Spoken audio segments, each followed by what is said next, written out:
When desperate widow Sarah Whitmore wraps her baby daughter and closes her eyes to freeze in the 1885 Buffalo blizzard, a mysterious stranger appears from the storm to save them both, offering shelter, warmth, and unexpected kindness in her darkest hour.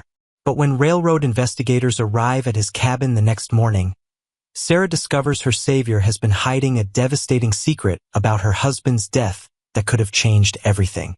Was Thomas Brennan her guardian angel, or the very man responsible for her suffering?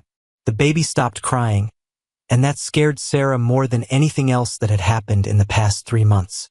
Little Rose lay still in her arms, her tiny lips turning the color of winter sky. Sarah pressed her face against her daughter's forehead and felt skin as cold as the park bench beneath them. The snow kept falling on Buffalo's empty streets, covering everything in white silence. Sarah pulled the thin blanket tighter around Rose, but it was like trying to stop the wind with her bare hands. Her own fingers had gone numb an hour ago. She couldn't feel her feet anymore, and dark spots danced at the edges of her sight. This is how we die, she thought. Quiet and forgotten, like we never mattered at all. 3 months ago, she had been Mrs. William Whitmore, wife of a railroad engineer, living in a small but clean apartment above Murphy's Bakery. William would come home each evening smelling like coal smoke and metal, his face tired but smiling when he saw her and baby Rose. They had plans then: save money for a house, maybe have another child, grow old together watching their grandchildren play in a yard with real grass. Then came the accident. The train William was driving jumped the tracks outside the city. 15 people died, including William. The railroad company said it was his fault, claimed he had been drinking, that he made bad choices that killed innocent people. They paid Sarah nothing. Not $1 for her husband's death or for the baby who would never know her father. Drunk railroad men don't deserve anything, the company boss had told her, and neither do their families. Without William's pay, Sarah couldn't afford rent. Mrs. Murphy, who had seemed so kind before, suddenly needed the apartment for her own nephew. Other landlords took one look at Sarah, young woman, baby, no husband, no money, and shut their doors fast. She tried to find work, but nobody wanted to hire a woman with a baby. The church ladies whispered that she must have done something wrong to end up in such trouble. Even her own sister in Albany wrote back saying she couldn't help that kind of woman, as if being poor was catching like a disease. Sarah had sold everything: her wedding ring, William's pocket watch, even the tiny silver spoon that had been Rose's christening gift. The money lasted 2 weeks. Then came the cold weather, and suddenly staying warm became more important than staying fed. For the past month, they had been sleeping in doorways and under bridges. Rose cried constantly from hunger and cold. Sarah's milk was drying up because she ate so little. Every day, more doors slammed in their faces. Every night, the cold got deeper into their bones. This morning, Sarah had knocked on the last door she could think of, the boarding house on Elm Street where her friend Mary used to live. The owner, a woman with gray hair and hard eyes, looked at Sarah and Rose like they were something dirty. "We don't take in fallen women and their bastard children," the woman said. "Find somewhere else to spread your shame." The door slammed so hard that Rose started crying again. That was when Sarah walked to Delaware Park. That was when she sat on this bench and decided they couldn't keep fighting a world that didn't want them. She looked down at Rose again. Her daughter's breathing was so shallow now that Sarah had to watch closely to see her tiny chest move up and down. Rose's eyes were closed, her long lashes dark against pale skin that looked almost see-through. "I'm sorry, baby girl," Sarah whispered. Her words made little clouds in the freezing air. "Mama tried everything. I tried so hard." The wind picked up, throwing snow into her face like tiny needles. Sarah closed her eyes and pulled Rose as close as possible. Maybe if they fell asleep here, they would just drift away together. Maybe that would be kinder than watching Rose suffer anymore. But even as she thought this, something deep inside her rebelled. This was her daughter, her and William's daughter. Rose deserved better than dying on a park bench because the world was cruel and unfair. Sarah forced her eyes open and looked around the park. Street lamps glowed yellow through the falling snow, but they seemed impossibly far away. Her legs felt like wood, stiff and unfeeling. Even if she wanted to get up and keep walking, she wasn't sure she could. The wind died down for a moment, and in the quiet, Sarah heard something that made her heart skip. Footsteps, heavy boots crunching through snow, getting closer. Fear shot through her tired body. What if it was the police, coming to arrest her for sleeping in the park?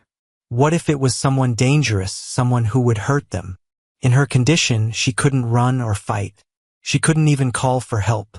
The footsteps stopped somewhere behind her bench. Sarah held her breath and squeezed Rose tighter. Maybe if she stayed very still, whoever it was would go away. "Ma'am." The voice was deep and rough, but there was something gentle in it that surprised her. Sarah's heart hammered against her ribs, but she didn't turn around. "Ma'am, you can't stay out here tonight." Now she had to look. Slowly, Sarah turned her head and saw a tall man standing a few feet away. He was big, broad shoulders under a thick coat, work boots that had seen many winters. His face was mostly hidden by a heavy beard and a wool cap pulled low, but she could see kind eyes watching her with what looked like concern. Most men who approached women alone at night wanted something bad. But this one kept his distance and spoke softly, like he was trying not to scare her. "I know," Sarah managed to say. Her voice came out as barely a whisper. The man stepped closer, and she could see him better now. His coat was old but clean. His gloves had holes, but his hands looked strong and honest. He was maybe 30 years old, with brown eyes that reminded her of coffee on cold mornings. "You got somewhere to go?" he asked. Sarah shook her head. She tried to speak, but the words stuck in her throat. The man knelt down in the snow beside her bench, bringing his face level with hers. Up close, she could see small scars on his hands, the kind that came from years of hard work, not from fighting. "What's your name?" he asked gently. "Sarah," she whispered. "Sarah Whitmore." "I'm Thomas," he said. "Thomas Brennan. And I think you and your baby need help." Thomas Brennan moved like a man who had rescued people before. Quick but careful, strong but gentle. "Can you walk?" he asked Sarah, already shrugging off his heavy coat. Sarah tried to stand, but her legs shook like tree branches in a storm. She had been sitting in the cold so long that her body forgot how to work right. Thomas caught her elbow before she could fall. "Easy now," he said, wrapping his coat around her shoulders. The coat still held warmth from his body, and Sarah almost cried at how good it felt. "We don't have far to go." "I can't pay you," Sarah said quickly. She had learned that people always wanted something, and she had nothing left to give. Thomas looked surprised. "Did I ask for money?" "No, but—" "Then don't worry about it." He looked down at Rose, who lay still and quiet in Sarah's arms. "How old is she?" "For months," Sarah said. "Her name is Rose." "Pretty name for a pretty girl." Thomas touched Rose's tiny hand with one finger. "She's cold, but babies are tougher than they look. She'll be fine once we get her warm." Thomas helped Sarah walk across the park toward a small cabin that sat among the trees. Yellow light glowed in its windows, and smoke curled up from a stone chimney. It looked like something from a fairy tale, the kind of place where good things happen to people who had given up hope. "You live here?" Sarah asked. "Built it myself after the war," Thomas said. "Needed a place that was really mine, you know?" Sarah didn't know. She had never owned anything that was really hers, not even her own life. But the idea sounded wonderful, having a place where you belonged, where nobody could tell you to leave. Inside, the cabin was small but felt huge compared to the cold park bench. A stone fireplace filled one wall, its flames dancing and crackling. Simple wooden furniture sat around the room. A table, 2 chairs, a bed in the corner. Shelves lined the walls, filled with more books than Sarah had seen outside of the town library. The warmth hit her like a wave, and suddenly Sarah could feel her hands and feet again. The feeling hurt, pins and needles shooting through her fingers and toes. But it was good hurt, the kind that meant her body was coming back to life. "Sit here," Thomas said, guiding her to a chair near the fire. He took Rose gently, his big hands surprisingly soft as he examined the baby. "She's breathing fine. Just needs to warm up slow and steady." Thomas moved around the cabin like he was dancing, stirring something on the wood stove, pulling quilts from a wooden chest, adding logs to the fire. Everything he did seemed to have a purpose, like he had done this before. "You have children?" Sarah asked, watching how naturally he held Rose. Something sad passed across Thomas's face. There and gone so quick she almost missed it. "Had a son once," he said quietly. "Long time ago." He didn't say more, and Sarah didn't ask. Everyone had sad stories. Some people just carried them better than others. Thomas handed her a cup of something warm that smelled like milk and honey. "Drink this," he said. "It'll help you warm up from the inside." Sarah wrapped her cold fingers around the cup and sipped carefully. The liquid was sweet and rich, and she felt it spread warmth through her empty stomach. She couldn't remember the last time she had tasted anything so good. "Why are you helping us?" she asked. Thomas sat down in the other chair, holding Rose against his chest where she could hear his heartbeat. The baby's color was already getting better, pink creeping back into her pale cheeks. "Why wouldn't I?" he said. "Most people don't want to get involved," Sarah said. "They think if you're in trouble, you must have done something wrong." "Maybe I'm not most people." Sarah studied his face, trying to understand what kind of man brought strangers home in a snowstorm. He looked honest, the kind of person who said what he meant and meant what he said. But she had been fooled before. "What do you do?" she asked. "For work, I mean." "Different things," Thomas said. "Construction mostly. Some railroad work when they need extra hands." The word railroad made Sarah's stomach clench. Ever since William's accident, anything connected to trains and tracks made her feel sick with anger and grief. "You know much about the railroad companies?" she asked, trying to keep her voice normal. Thomas looked up from Rose, something careful in his expression. "Some." "Why?" "My husband worked for them. There was an accident." Sarah found herself telling Thomas about William, about the accident that killed him and 15 other people. She told him about the company saying William was drunk, about how they refused to pay her anything, about the long slide from respectability to desperation. Thomas listened without interrupting, his face growing darker as she talked. When she finished, he was quiet for a long moment. "That's hard," he said finally. "Losing someone you love, then having people say bad things about them when they can't defend themselves. The company acts like William chose to kill all those people," Sarah said, and she could hear the bitterness in her own voice. "Like he woke up that morning and decided to destroy a train full of families.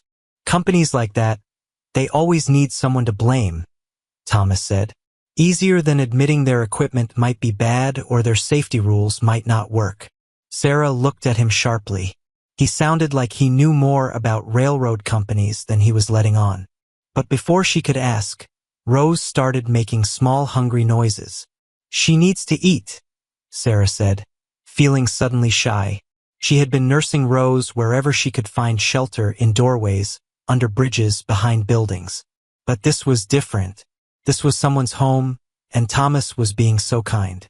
"I'll step outside for a minute," Thomas said, understanding immediately.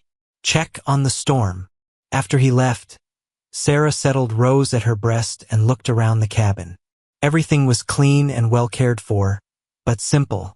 No fancy decorations or expensive furniture. Just the basics that a man needed to live: table, chairs, bed, books, fireplace. The books surprised her most. She could see titles on philosophy, history, poetry. William had been a smart man, but he never had time to read much except newspapers and railroad schedules. This Thomas Brennan was more educated than he let on. Rose nursed hungrily, making small satisfied sounds. For the first time in weeks, Sarah felt her daughter relax completely. The baby's breathing was deep, and even now, her skin warm and pink. When Thomas came back inside, brushing snow off his shoulders, he smiled at the sight of them. "Storm's getting worse," he said. "You'll need to stay the night." "I don't want to impose," Sarah began, but Thomas held up his hand. "No imposition," he said firmly. "Nobody should be out in weather like this, especially not with a baby." He pulled extra blankets from the chest and made a comfortable nest of quilts near the fire. "You can sleep here where it's warmest," he said. "I'll take the chair." "I can't take your bed," Sarah protested. "You're not taking it.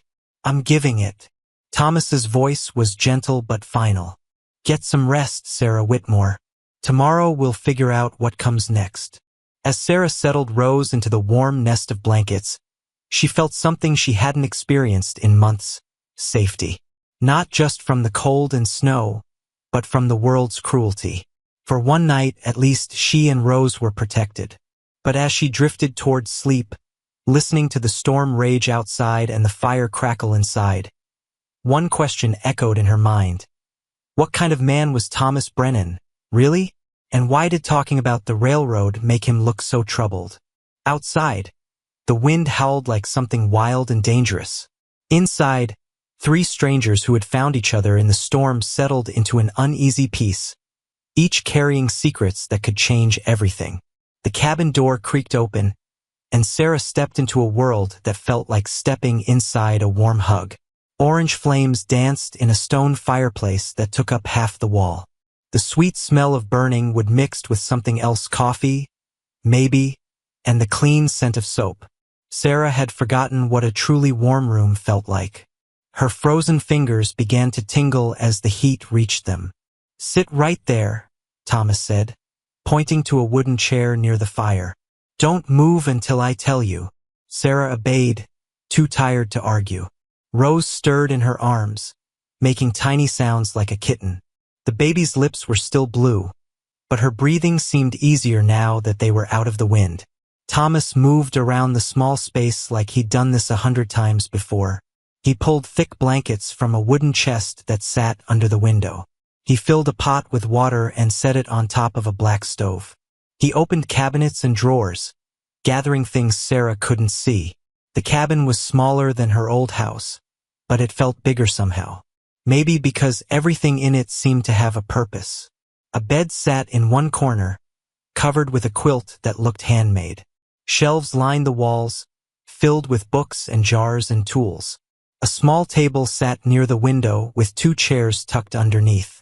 "How long have you lived here?" Sarah asked.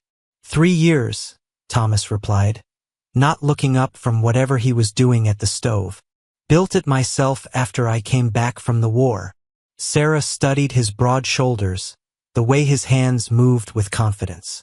She could picture him swinging a hammer, cutting wood, laying stones for the fireplace. It must have taken months to build this place. "Were you hurt in the war?" she asked. Thomas paused for just a second. "Not the way you mean." Before Sarah could ask what he meant by that, he turned around with a cup in his hands. Steam rose from the top of it. "Warm milk," he said, offering it to her. "Drink it slow." The first sip burned her tongue, but Sarah didn't care. The warmth spread down her throat and into her chest. She felt her whole body start to relax for the first time in days. "Thank you," she whispered. Thomas knelt down next to her chair. "Let me see the baby." Sarah hesitated. Rose was the only thing she had left in the world. What if this man tried to take her away? What if he decided Sarah wasn't fit to be a mother? But Rose was still too cold, and Sarah didn't know how to warm a baby properly. She had to trust someone. Thomas took Rose with the same careful hands he'd used to make the milk. He unwrapped the thin blanket Sarah had covered her with and frowned. "She needs dry clothes," he said, "and a better blanket." He carried Rose to the bed and laid her down gently. From the wooden chest, he pulled out a soft white cloth and a thick wool blanket that looked like it had never been used. "Why do you have baby things?" Sarah asked. Thomas's hands stopped moving. His face grew dark, like a shadow had passed over it. "I had a son once," he said quietly. He died when he was about Rose's age. Sarah felt her heart squeeze. I'm sorry. His name was Daniel, Thomas continued, carefully wrapping Rose in the new blanket. He and his mother died of fever while I was away fighting. When I came home, the house was empty. The neighbors had buried them both. He picked up Rose again, and Sarah saw something in his eyes she recognized. The same deep sadness she carried inside herself. Is that why you helped us? She asked. Thomas looked at her for a long moment. Maybe. Or maybe I helped you because it was the right thing to do. He handed Rose back to Sarah. The baby felt warmer now, and her color was better. She opened her eyes and looked around the room with the curious expression babies get when they find themselves somewhere new. She's beautiful, Thomas said. What's her father's name? William, Sarah replied. He died 3 months ago. I'm sorry for your loss. The words were simple, but Thomas said them like he meant them. Not like the people at the funeral who'd whispered about how Sarah would manage on her own. Not like the landlord who'd put them out on the street. Just sorry, like one person talking to another. He was a good man, Sarah said. He worked for the railroad. There was an accident. She stopped talking because the words always got stuck in her throat when she tried to explain what had happened. The train derailment. The company saying it was William's fault. The refusal to pay any compensation. You don't have to talk about it, Thomas said gently, but Sarah found she wanted to talk about it. Maybe because this man had lost someone too. Maybe because the warm cabin and the soft firelight made her feel safe for the first time in months. They said he was drinking, she continued. The railroad company.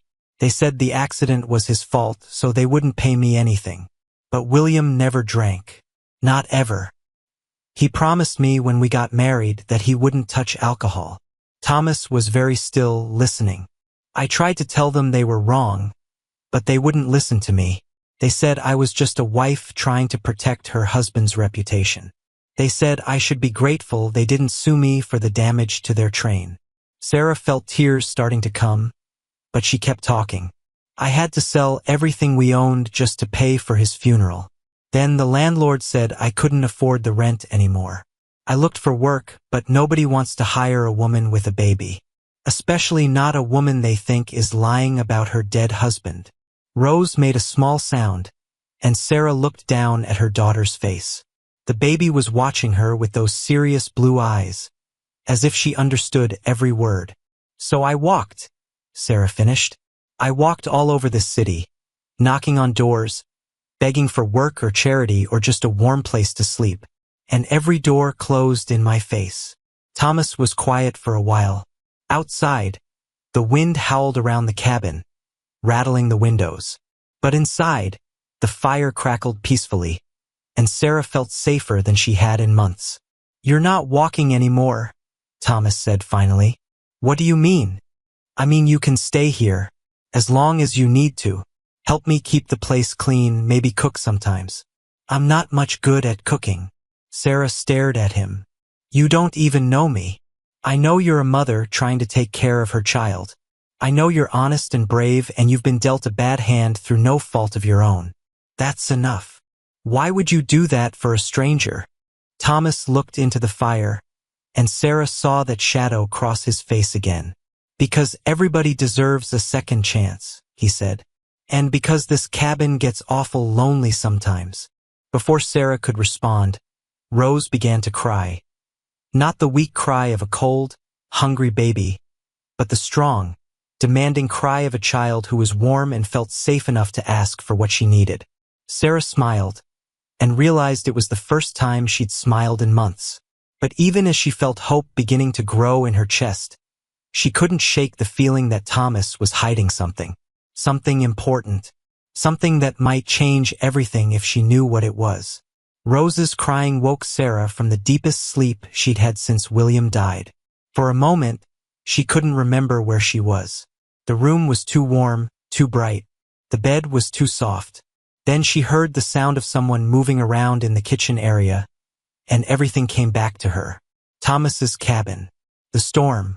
The stranger who'd saved them both. Good morning, Thomas called softly from across the room.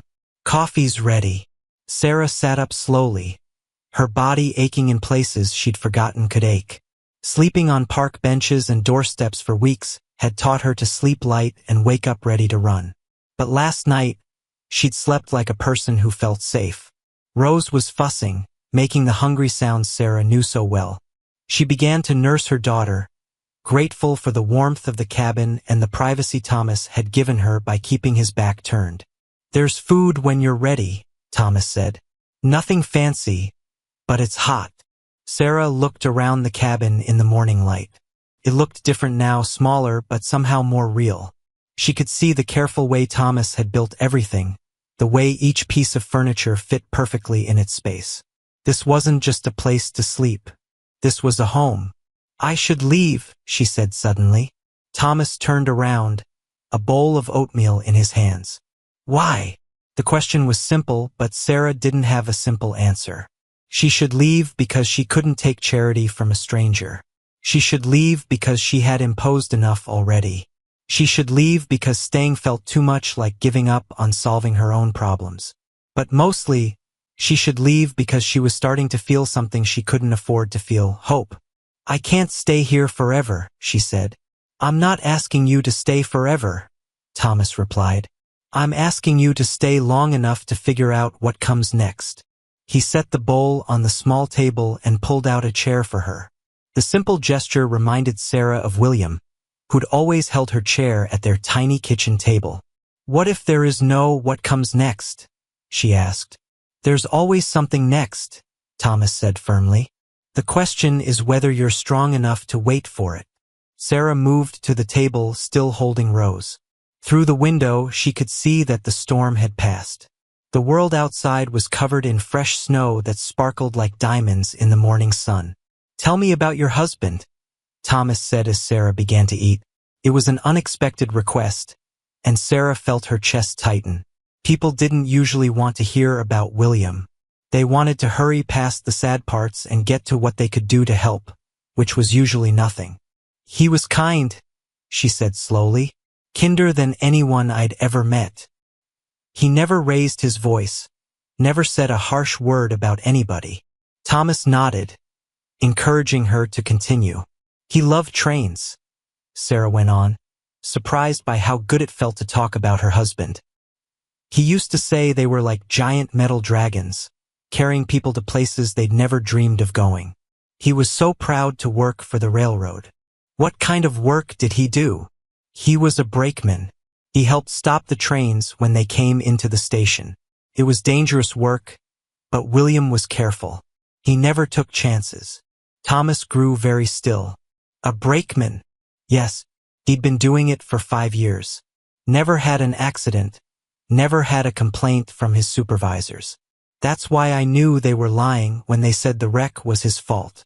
Thomas put down his coffee cup with hands that Sarah noticed were shaking slightly. "What exactly did they say happened?"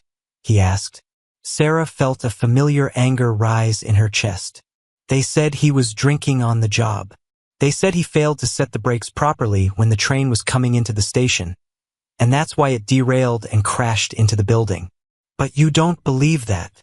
"I know it's not true," Sarah said firmly. "William promised me when we got married that he'd never drink alcohol. His father was a drunk who beat William's mother, and William swore he'd never be like that. He kept that promise every day of our marriage." Thomas was quiet for a long time, staring out the window at the snow. "Sometimes companies lie," he said finally. "Sometimes it's easier to blame a dead man than to admit their equipment failed." Something in his voice made Sarah look at him more carefully. There was tension in his shoulders, a tightness around his eyes that hadn't been there before. "You sound like you know something about railroad companies," she said. "I know something about lies," Thomas replied. "And I know something about blame." Before Sarah could ask what he meant, Rose began to fuss again. Sarah stood to walk her around the cabin, bouncing gently the way that always calmed her daughter down. As she moved around the small space, she noticed things she'd missed the night before.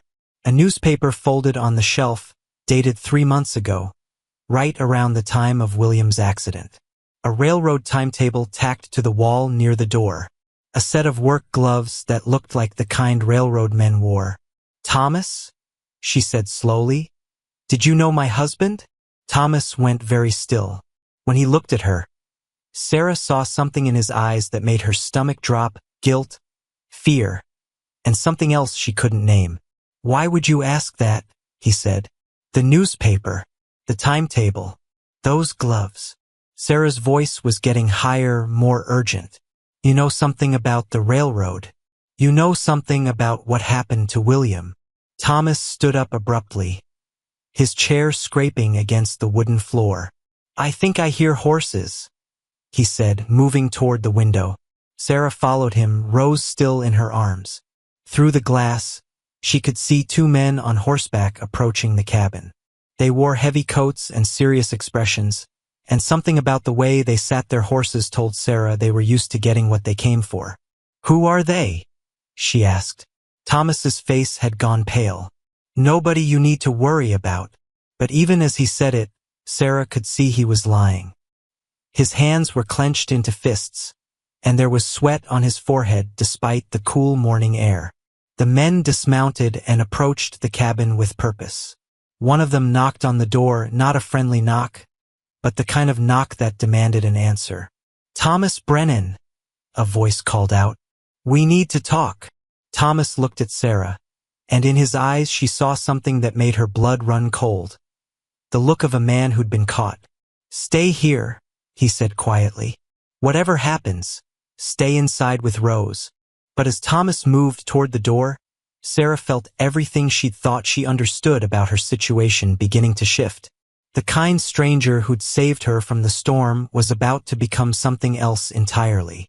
And she had the terrible feeling that whatever was about to happen would change everything once again. The sound of horses stopped right outside the cabin door. Sarah's heart started beating so fast she could hear it in her ears. Through the frosty window, she saw two big men getting off their horses. Their faces looked mean and cold, like the winter wind itself. Thomas dropped his coffee cup, crashed on the floor, and broke into pieces. "Stay quiet," he whispered to Sarah. "Don't let them see you." But it was too late. One of the men was already looking through the window. His eyes got wide when he saw Sarah holding baby Rose. He smiled, but it wasn't a nice smile. It was the kind of smile a wolf makes when it sees a lost sheep. "Well, well, well," the man said as he pushed open the door without knocking.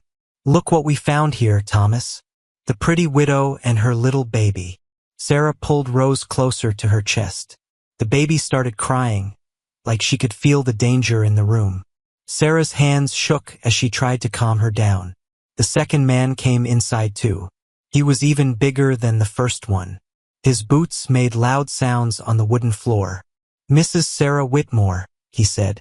"We've been looking all over Buffalo for you." "How do you know my name?" Sarah asked. Her voice came out small and scared. "Oh, we know lots of things about you," the first man said. He took off his hat and shook the snow from it. "We know your husband died in that train crash. We know you've been sleeping in the streets. We know you've got no money and no family to help you." Thomas stepped between the men and Sarah. "Leave her alone, Davidson. She hasn't done anything wrong." "Davidson?" Sarah's eyes got big. She knew that name. Mr. Davidson was the man from the railroad company. The man who said her husband William was drunk when the train crashed. The man who said it was all William's fault. "That's right, honey," Davidson said. "I'm the one who told you the truth about your no-good husband. And now I'm here to make sure the truth stays the truth." Sarah felt sick to her stomach. This was the man who had made her life so hard. The man who said William caused the accident. The man who refused to give her any money to take care of Rose. "What do you want?" Thomas asked. His hands were closed into fists. "We want to talk about what you saw that day," the second man said. "The day William Whitmore died." Sarah looked back and forth between the men. What did Thomas see? Why were they asking him about William's accident? "I already told you," Thomas said. "I don't know anything about it." Davidson laughed. It was a mean laugh. Now, Thomas, Don't lie to us. We have people who saw you at the train yard that day. They saw you watching when the train went off the tracks. Sarah felt like the room was spinning. Thomas was there when William died? He saw the accident happen? Is that true? She asked Thomas. Her voice was very quiet. Thomas looked at the floor. He couldn't look at her face. Sarah, I can explain. Explain what? She stood up, still holding Rose. Explain why you never told me you saw my husband die. It's more than that, honey, Davidson said. He was enjoying this. Sarah could tell. Your friend Thomas here knows the real reason that train crashed. And it wasn't because your husband was drinking. The room got very quiet. Sarah could only hear Rose crying and the fire crackling in the fireplace. Her legs felt weak, like they might not hold her up. What do you mean?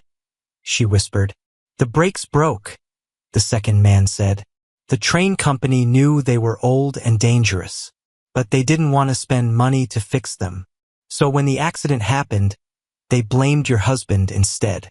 Sarah sat down hard in the chair. She felt like she couldn't breathe. That's not true. Mr. Davidson told me William was drinking. He said it was William's fault. I lied, Davidson said. He didn't even look sorry about it. It was easier to blame a dead man than to admit the company messed up. Thomas finally looked at Sarah. His eyes were full of tears. I saw the whole thing, Sarah. Your husband tried everything to stop that train. He wasn't drunk. He was a hero. He saved 20 people's lives by staying at his post and trying to stop the crash. Sarah couldn't believe what she was hearing. Her William was a hero, not a drunk who caused an accident. But why didn't you tell anyone? She asked Thomas. Why didn't you tell me? Thomas's face turned red. Because they paid me not to. The words hit Sarah like a slap. They paid you? The railroad company offered me money to keep quiet, Thomas said. A lot of money. More money than I'd ever seen. I needed it, Sarah. After the war, I couldn't find good work. I was about to lose this cabin. Sarah stared at him. So you took their money, and you let me think my husband was a drunk. You let me and Rose almost starve. I didn't know you were William's wife until last night, Thomas said quickly. When you told me your name, I realized who you were. That's when I knew I had to help you. Help me? Sarah's voice got louder. You could have helped me 3 months ago. You could have told the truth and saved us from all this pain. Rose was crying harder now. The baby could feel how upset her mother was. Sarah tried to rock her, but her hands were shaking too much. Davidson clapped his hands together. This is all very touching, he said. But we have business to talk about. Thomas, the railroad company is getting worried. Too many people are asking questions about the accident. We need to make sure your story doesn't change. What story? Sarah asked. The story that says your husband caused the crash, the second man explained. The story that keeps the railroad company from having to pay money to all the families who got hurt. Sarah looked around the room. At Thomas, who had lied to her. At Davidson, who had made her life miserable. At the second man, who stood there like a big wall of meanness. How much money? She asked. Everyone looked surprised. What? Davidson said. How much money did you pay Thomas to lie about my husband? Davidson smiled his wolf smile again. $500. More money than you'll see in your whole life, honey. $500. That was more money than William made in a whole year at the railroad. It was enough money to buy a house. Enough money to make sure Rose never went hungry. And Thomas had taken it while Sarah and Rose were sleeping in the cold. I want to make a deal, Sarah said. Thomas looked shocked. Sarah, what are you doing? I'm being smart, she said. Something I should have done a long time ago. Davidson leaned forward. I'm listening. I want $1,000, Sarah said. $1,000, and I'll make sure Thomas never tells anyone what he really saw. The room got quiet again. Davidson looked at the second man. They whispered to each other for a minute. That's a lot of money, Davidson said. It's worth it, Sarah replied. Think about how much money you'll lose if everyone finds out the truth. Think about all the lawsuits. All the families who will want money for their dead husbands and sons. Thomas grabbed her arm. Sarah, you can't do this. Your husband was a good man. He deserves to have people know the truth. Sarah looked at him with cold eyes. My husband is dead, Thomas. Dead men don't need honor. But living babies need food. She bounced Rose gently. The baby had stopped crying and was looking around the room with her big blue eyes. William would want me to take care of our daughter, Sarah continued. He would want me to be smart and do whatever it takes to keep Rose safe. Davidson was nodding. I like this woman. She understands how the world really works. I understand that I've been a fool, Sarah said. I believed that good things happen to good people. I believed that the truth matters. I believed that someone would help me because it was the right thing to do. She looked straight at Thomas. But I learned that people only care about themselves. So now I'm going to care about myself too. Thomas looked like she had hit him. This isn't you, Sarah. This isn't who you really are. You don't know who I really am, Sarah said. You only know the desperate woman who almost froze in the snow. Well, that woman is gone. The new Sarah Whitmore is going to make sure her daughter has everything she needs. Davidson pulled out a big roll of money from his coat. I can give you $200 right now. The rest will come later. Sarah held out her hand. Deal. But as Davidson started counting the money, something strange happened. Rose reached out her tiny hand toward the bills. She grabbed one and crumpled it up in her little fist. Then she threw it on the floor. Everyone stared at the baby. Rose looked at her mother and made a sound. Not crying, but something else. Something that sounded almost like she was trying to talk. No, Rose seemed to say. No, no, no. Sarah felt something cold run down her back. It wasn't the winter cold from outside. It was something else. Something that made her remember who she really was.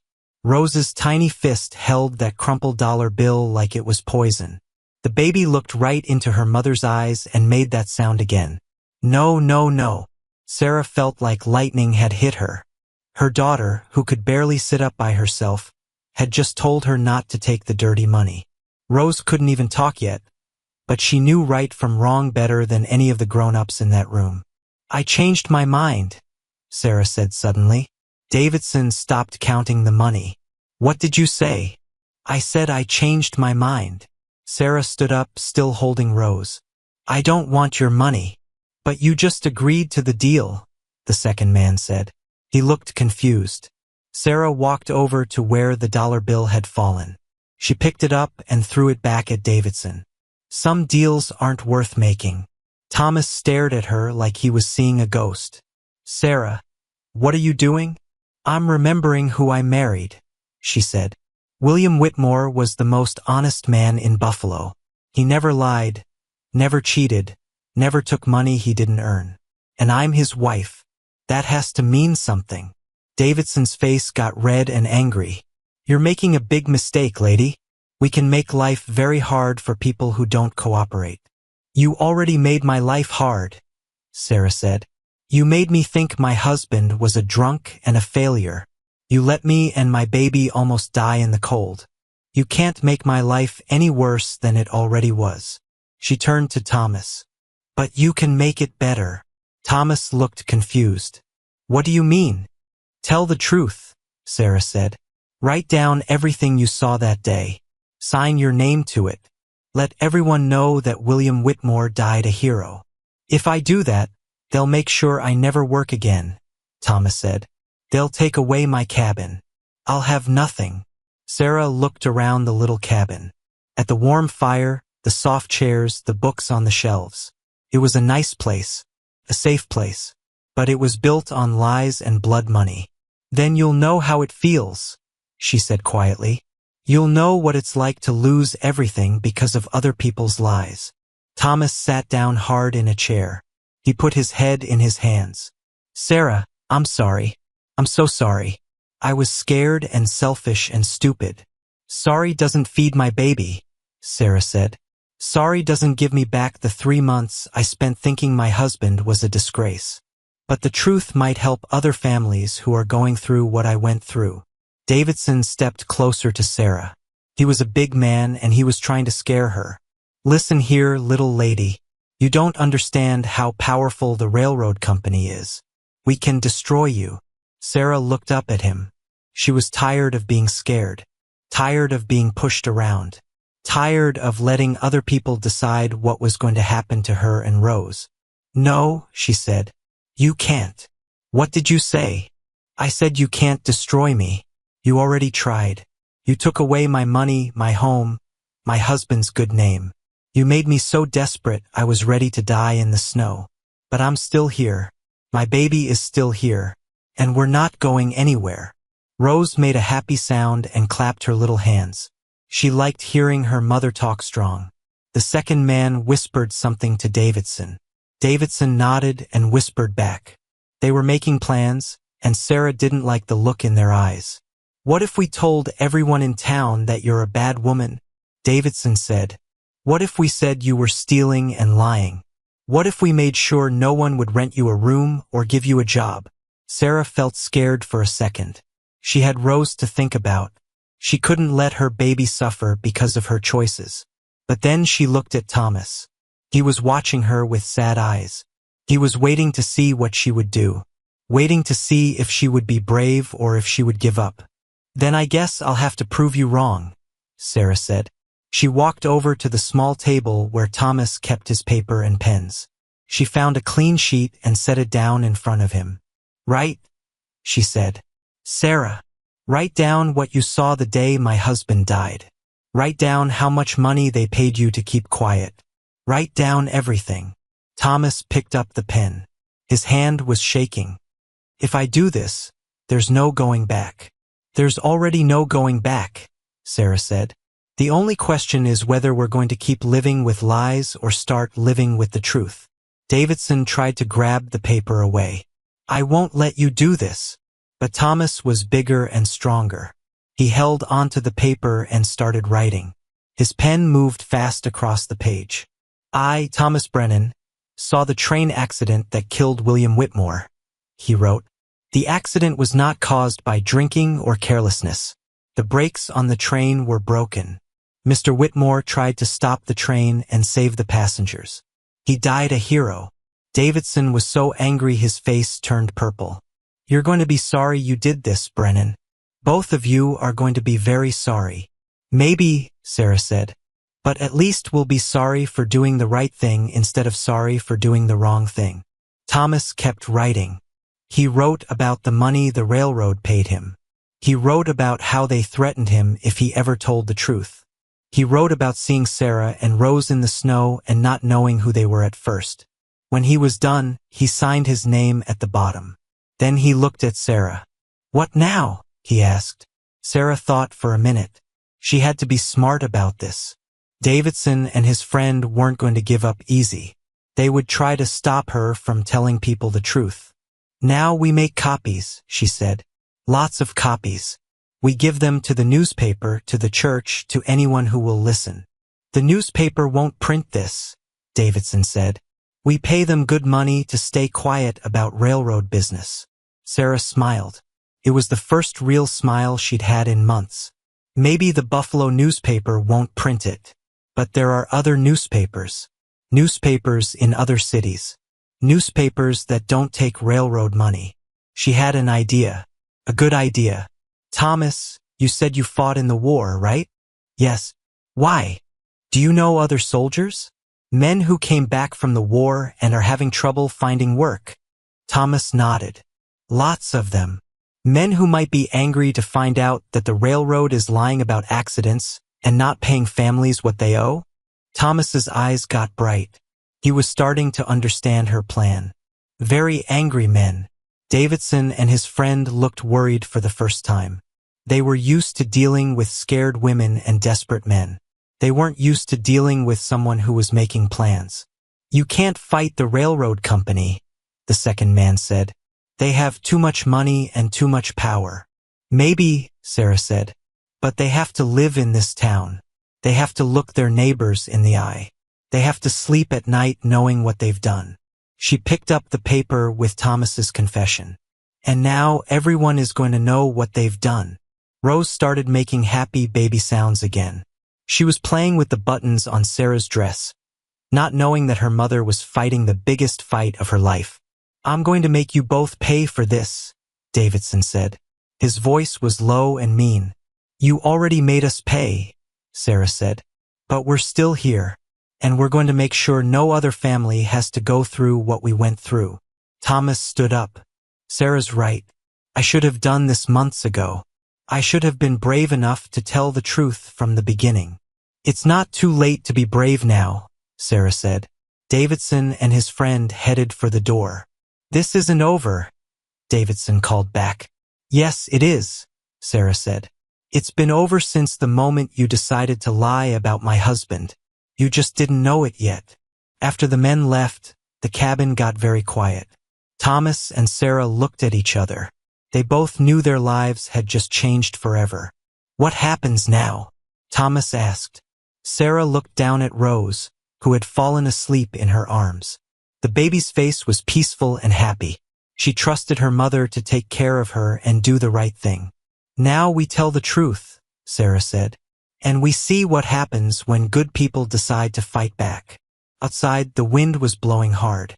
But inside the cabin, Sarah Whitmore felt warm and strong for the first time since her husband died.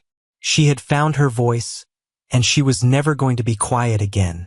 3 loud bangs on Sarah's door made her jump so hard that Rose started crying in her arms. Through the frosted window, she could see dark shapes moving outside in the early morning light, but she couldn't tell who they were or what they wanted. "Open up," a man's voice shouted. "We know you're in there." Sarah's heart started beating fast. It had been 2 days since Davidson and his friend left Thomas's cabin with the signed paper that proved her husband wasn't to blame for the train crash. 2 days since she'd felt strong and sure of herself for the first time in months. Now fear crept back into her chest like cold water. She wrapped Rose tighter in her blanket and moved away from the window. The baby kept crying, as if she could feel her mother's worry. "Mrs. Whitmore," another voice called out. "We just want to talk." Sarah recognized that voice. It was Mr. Peterson, who owned the general store in town. But why would he be here with other men, banging on her door like she was some kind of criminal? She took a deep breath and walked to the door, but didn't open it. "What do you want?" "We heard what happened with the railroad company," Peterson said. His voice sounded different than usual, angry and cold. "We heard you made them pay you money and sign papers." "That's right," Sarah said, trying to keep her voice steady. "They owed me that money. My husband died trying to save people." "That's not what we heard," another man said. Sarah didn't know this voice. "We heard you and that Thomas fellow made up lies to steal money from the railroad." Sarah felt her face get hot with anger. After everything she'd been through, after finally proving the truth, people were still trying to make her look bad. "We don't want your kind in this town," Peterson continued. "Women who lie and cheat and cause trouble for honest businesses." "I didn't lie about anything," Sarah called back. But even as she said it, she wondered if anyone would believe her. The railroad company had money and power. She was just a widow with a baby. She heard the men talking quietly outside, but couldn't make out their words. Then footsteps walked around the side of the house. They were checking all the windows, like they were planning something. Rose had stopped crying and was looking up at her mother with those big blue eyes. Sarah felt a fierce need to protect her daughter, stronger than any fear. "You have 5 minutes to pack your things and leave town," Peterson shouted. "If you're still here after that, we can't promise what might happen." Sarah's hands shook as she looked around the small cabin. Everything she and Rose owned could fit in one bag. But where would they go? How would they live? Then she remembered the money. The railroad company hadn't paid her yet, but they'd promised it would come within a week. If she left now, she might never get it. And more than that, if she ran away, it would look like she really had done something wrong. She thought about her husband William, and how brave he'd been when the train started to crash. He hadn't run away. He'd stayed and tried to save everyone, even though it cost him his life. "No," she said quietly to herself. Then louder, so the men outside could hear, "No, I'm not leaving." The talking outside stopped. Sarah could hear her own heartbeat in the silence. "What did you say?" Peterson asked. "I said no. This is my home now and I'm not leaving. I haven't done anything wrong, and I won't be scared away by bullies." "You think you're better than us?" the unknown voice yelled. "You think because you got some money from the railroad, you can look down on honest folks?" "I don't think I'm better than anyone," Sarah replied. "But I know I'm not worse than anyone either. My husband was a good man and I'm a good mother. That's all that matters." She heard footsteps coming closer to the door, and her heart started racing again. But then another voice spoke up, a woman's voice. "That's enough, Peterson." Sarah pressed her ear to the door. She knew that voice too. It was Mrs. Murphy, who ran the boarding house on Elm Street. "This isn't your business, Catherine," Peterson said. "It becomes my business when men start threatening women and babies," Mrs. Murphy replied firmly. "Now you all get away from this house before I call the sheriff." "The sheriff knows what's going on," Peterson said. "He agrees with us." "Does he now?" Mrs. Murphy sounded surprised, but not scared. "Well then, I guess we'll see what the judge thinks about men terrorizing widows. I'm sure the newspaper would be interested in that story too." Sarah heard more talking, but couldn't make out the words. The voices were moving away from the door. After a few minutes, she heard horses riding away. A gentle knock came at the door. "Mrs. Whitmore? It's Catherine Murphy." "They're gone now." Sarah opened the door slowly. Mrs. Murphy stood on the porch, her gray hair pinned up neatly and her coat buttoned tight against the cold. She was a small woman, but her eyes were sharp and kind. "Thank you," Sarah said.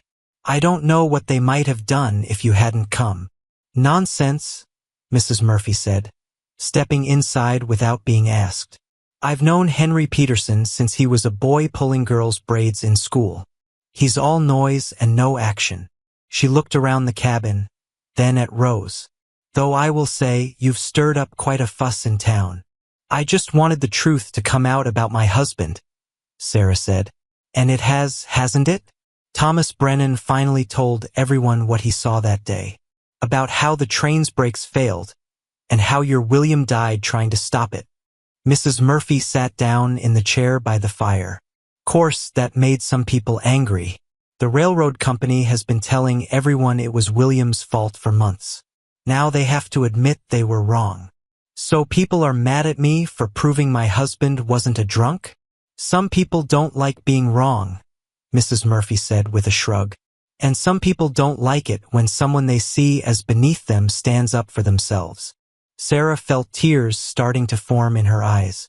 "Maybe I should leave. Maybe it would be easier." "Easier for who?" Mrs. Murphy asked sharply. "For Henry Peterson? For the railroad company?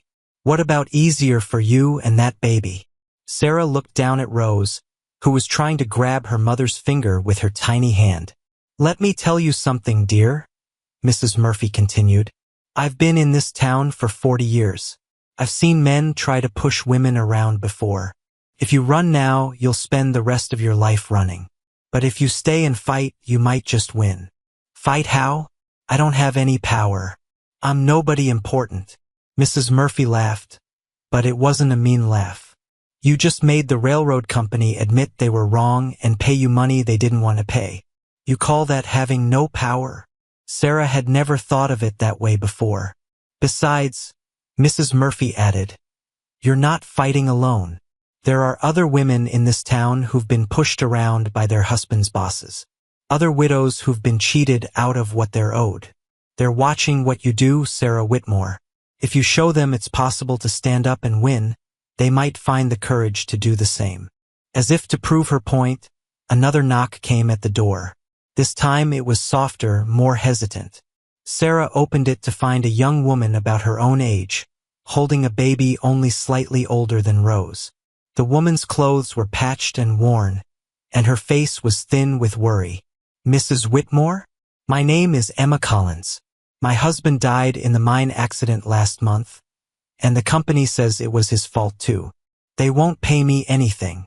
She paused, looking nervously at Mrs. Murphy. "I heard what you did with the railroad. I was wondering, could you maybe help me figure out how to fight them too?" Sarah looked at Emma's hopeful face, then at her baby, then at Mrs. Murphy, who was smiling knowingly. "Come in," Sarah said, stepping aside. "Let's talk." As Emma entered the cabin, Sarah realized that Mrs. Murphy was right. She wasn't just fighting for herself and Rose anymore. She was fighting for every woman who'd been told she didn't matter, every widow who'd been cheated, every mother who'd been made to feel ashamed for circumstances beyond her control. The thought was scary, but it was also exciting. For the first time since William's death, Sarah felt like she had a purpose bigger than just surviving. "Now then," she said, settling Rose in her basket and turning to Emma. "Tell me everything that happened." "Sarah, you need to see this." Thomas stood in her doorway holding a newspaper, his face pale and worried. It had been 3 weeks since Emma Collins had first knocked on Sarah's door asking for help, and word had spread quickly through town. Every few days, another woman showed up: widows, wives of injured workers, mothers whose sons had been hurt in dangerous jobs. Sarah had turned her small cabin into an unofficial meeting place where women could share their stories and plan how to fight back against companies that treated workers like they didn't matter. "What is it?" Sarah asked, wiping her hands on her apron. She'd been preparing lunch for the 5 women who were coming that afternoon to talk about the textile factory's unsafe working conditions. Thomas held out the paper. The headline. Sarah read it aloud. "Local widow leads rebellion against business owners." Her stomach dropped as she scanned the article. It made her sound like a troublemaker who was trying to hurt the town's economy. It said she was teaching women to be ungrateful and demanding. "They're trying to make people afraid of you," Thomas said quietly. "They're trying to make people hate me," Sarah corrected. She sat down in her chair, suddenly feeling very tired. "Maybe they're right. Maybe I am causing too much trouble." Rose crawled over to her mother and pulled herself up using Sarah's skirt. At 8 months old, she was getting strong and curious about everything around her. She babbled happily, not understanding the grown-up worries filling the room. "You're not causing trouble," Thomas said firmly. "You're fixing problems that were already there. Tell that to the people who won't sell me food at the market anymore. Or the landlord who says he might not let me renew my lease." Thomas sat down across from her. Over the past weeks, he'd been helping in small ways, fixing broken things in the cabin, carrying messages between the women when it wasn't safe for them to meet in person, even lending money when someone needed it desperately. "There's something else," he said hesitantly. "I heard Peterson and some other men talking at the tavern last night. They're planning something." Sarah looked up sharply. "What kind of something?" "They want to scare you into leaving town. Peterson thinks if you're gone, all the other women will give up and stop causing problems." "And what exactly does he plan to do?" Thomas shifted uncomfortably. "I don't know all the details, but they mentioned the sheriff, and something about finding a reason to arrest you." Sarah felt cold fear creep up her spine. If she was arrested, what would happen to Rose? Who would take care of her daughter while she sat in jail? But then she thought about Emma Collins, who'd gotten the mining company to pay her enough money to keep food on the table for her children. She thought about Martha Webb, whose husband had been hurt at the steel factory and was finally getting the medical care he needed because Martha had learned to demand it. She thought about all the women who'd found their voices because she'd shown them it was possible to speak up. "I can't stop now," she said, more to herself than to Thomas. "I'm not asking you to stop. I'm asking you to be careful." Before Sarah could respond, a commotion outside made them both look toward the window. A group of women was walking up the path to her cabin, but something was wrong. They were moving fast, looking over their shoulders like they were being followed. Emma Collins reached the door first, her face flushed with excitement and fear. "Sarah, something wonderful and terrible has happened." "What do you mean?" The governor, Emma said breathlessly. He's coming here, to our town. Someone wrote him a letter about what we're doing, and he wants to investigate the companies himself. Sarah's heart jumped. The governor was the most powerful person in the state. If he was coming to investigate, it meant their fight was being taken seriously at the highest levels. That's the wonderful part, said Martha Webb, pushing into the cabin behind Emma. The terrible part is that Peterson and his friends are furious. They're saying we've brought shame on the town, and that we need to be stopped before the governor arrives. When is he coming? Sarah asked. Tomorrow, Emma said, and he wants to meet with you personally. Sarah sank into her chair, overwhelmed. She'd started this whole thing just trying to get the money her husband had earned. Now she was going to meet with the governor of the entire state. I don't know what to say to someone that important, she admitted. You say the same thing you've been saying to all of us, Martha replied. You tell the truth. Thomas, who'd been listening quietly, spoke up. There's more you need to know. Peterson went to see Sheriff Williams this morning. I think they're planning to arrest you before the governor gets here. The women all started talking at once, their voices rising with worry and anger. But Sarah barely heard them. She was looking down at Rose, who'd fallen asleep in her arms, her tiny face peaceful and trusting. Everything had started with this baby.